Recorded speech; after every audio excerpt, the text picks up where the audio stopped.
हाँ हई छोड़ अच्छा हई जा धर हाँ बैठ नु।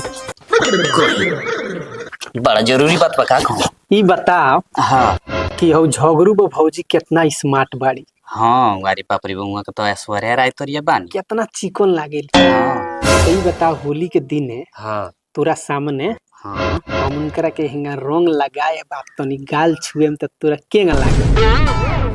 अच्छा माने रउआ कहतन जी वहाँ के गाल में रउआ लगाए तो हमारा माने केंगा लागी ना। हाँ तो एगो बात हम कही कह ना।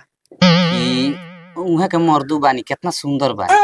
हाँ वो तो एकदम सलमान खान लेखा लागेल। बापू बानी नु। तब का तो मान लीजिए हम वहाँ के लेके रउआ आँखी के सामने भाग जाए अरे रेंगना के माई तेहू गजब तो बतियावे। रउआ ना नीमन लागी।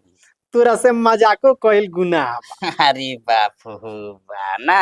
अरे ई का रे? हम मजाक के नु करत रहनी।